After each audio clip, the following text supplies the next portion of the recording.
ஓம் நமோ பகவதே வாசுதேவாய. ஹரே கிருஷ்ணா. ஆன்மீக சிந்தனை துளிகள் நிகழ்ச்சிக்கு பக்தர்களை வரவேற்கிறோம்.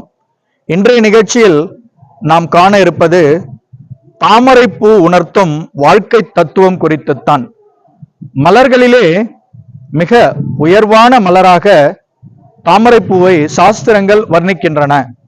ஆம், ஆங்கிலத்தில் லோட்டஸ் என்று அழைக்கக்கூடிய அந்த தாமரை மலருக்கு மிகப்பெரிய மகத்துவம் உண்டு.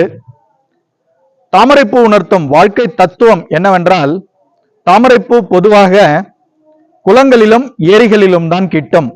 நீங்கள் தாமரை மலரக்கூடிய அந்த இடத்தை உற்று நோக்கினால் மனிதனுடைய வாழ்க்கை தத்துவம் தெளிவாக நமக்கு புரியும்.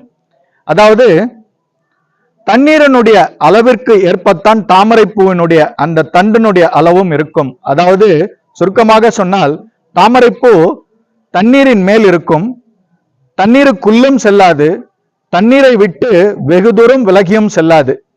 இங்கே நாம் தெரிந்து கொள்ள வேண்டிய அந்த வாழ்க்கை தத்துவம் என்னவென்றால், குறிப்பாக பௌதிகத்தில் இருக்கும் நாம் கிரகஸ்தர்கள், குடும்பஸ்தர்கள் என்று அழைக்கக்கூடிய கிரகஸ்தர்கள் இதன் மூலம் கற்றுக்கொள்ள வேண்டிய வாழ்க்கை பாடம் என்னவெனில், என்னுடைய குடும்பம், என்னுடைய மக்கள், என்னுடைய உற்றார், என்னுடைய உறவினர் என்கிற இந்த பந்தத்திலே இவை அனைத்தும் தற்காலிகமானவைதான்.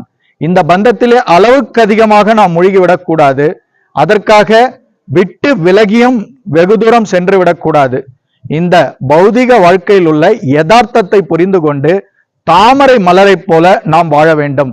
எவ்வாறு தண்ணீரின் மேலே இருந்தாலும் தண்ணீருக்குள் தாமரைப்பூ செல்வதில்லையோ, அதுபோல பௌதீகத்துக்குள் நாம் அளவுக்கு அதிகமான அந்த அளவை கடந்து சென்று விடக்கூடாது. எவ்வாறு தாமரைப்பூ தண்ணீரை விட்டு வெகு தூரம் விலகி செல்வதில்லையோ, அதுபோல நாமும் விலகி சென்று விடக்கூடாது. அனைத்தும் தற்காலிகமானவை இந்த பௌதிக வாழ்விலே என்பதை புரிந்து கொண்டு அதற்கேற்றாற் போல நாம் ஒரு செவ்வனான வாழ்க்கையை வாழ வேண்டும். அதற்கு பகவானிடத்தில் நாம் சரணாகதி அடைய வேண்டும்.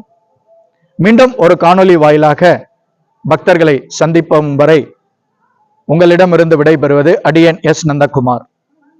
ஹரே கிருஷ்ணா.